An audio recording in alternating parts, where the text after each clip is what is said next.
Hey everybody, it's Jake Tapper from CNN State of the Union and factcheck.org. Today we're going to take a look at comments made by former Secretary of State Hillary Clinton about her private email server, comments that are contradicted by the recently released FBI report. Let's start with a comment she made to my colleague Brianna Keilar last July 2015. Take a listen. Can you tell me the story of how you decided to delete 33,000 emails and how that deletion was executed? Well, let's start from the beginning. Previous secretaries of state have said they did the same thing. But you said that they did the same thing, that they used a personal server and Well, while facing email. a subpoena, deleted emails from them? You know, you're starting with so many assumptions that I've never had a subpoena. There is nothing. Again, let's take a deep breath here. I've never had a subpoena, Secretary Clinton said in July 2015.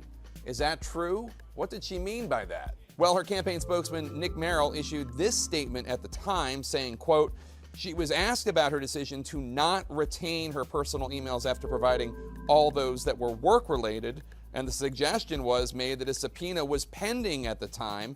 That was not accurate. So both Clinton and her campaign suggest that she was not facing a subpoena at the time that those emails were deleted. Now, according to the FBI report, that is not true. Hillary Clinton received a congressional subpoena for her emails on March 4th, 2015. According to the FBI report, the email deletions that took place in the last week of March, sometime between March 25th and March 31st. That is after the subpoena. Today, more than a year after Clinton's interview with Brianna Keilar, the Clinton campaign says that neither Clinton nor her lawyers nor her campaign staff knew exactly when Platte River Networks, that's the company managing her private server, had deleted the emails. And a Clinton spokesman, Josh Schwerin, says that the campaign only learned this information when the FBI released its notes in this report.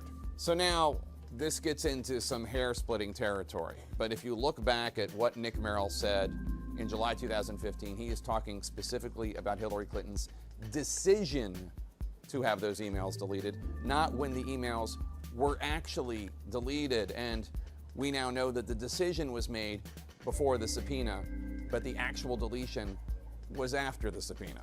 So what Hillary Clinton said about never having had a subpoena, false. What her campaign spokesman said about the decision being made to delete the emails before the subpoena, technically true, but misleading since the actual deletion took place after the subpoena.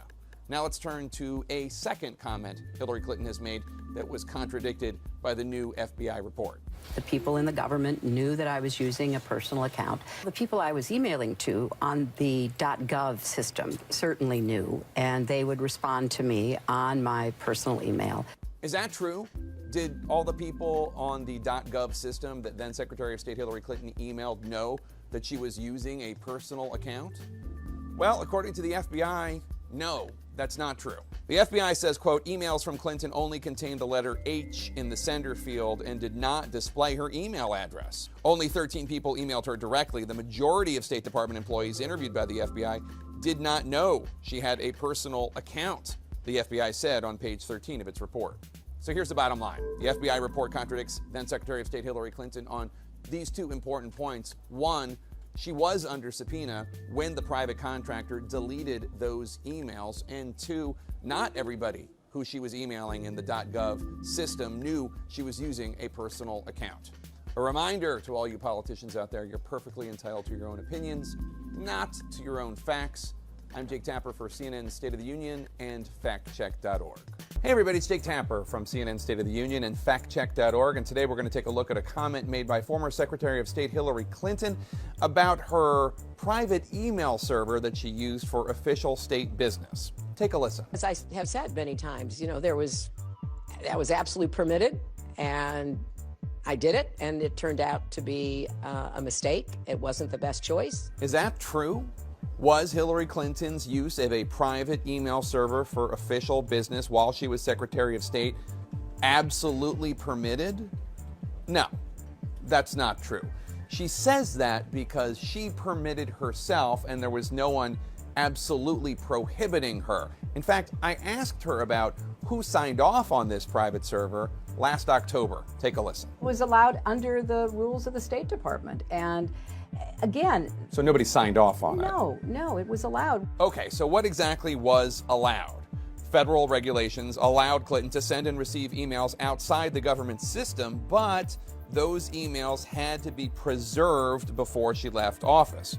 Now, Clinton did not provide the State Department with emails from her private server until 21 months after she left office.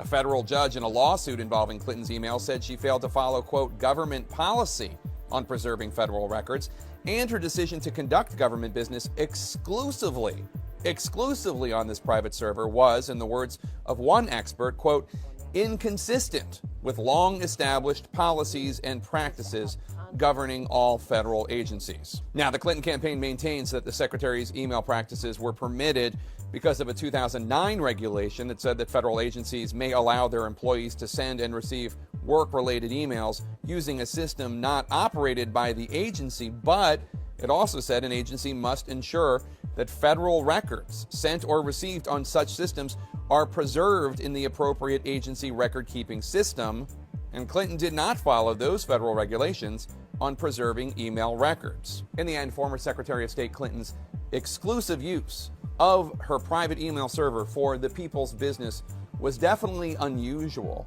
It was definitely discouraged, and she did not comply with government regulations when it came to preserving government records. A reminder to all the politicians out there, you're perfectly entitled to your own opinions, not to your own facts. I'm Jake Tapper for State of the Union on CNN and factcheck.org.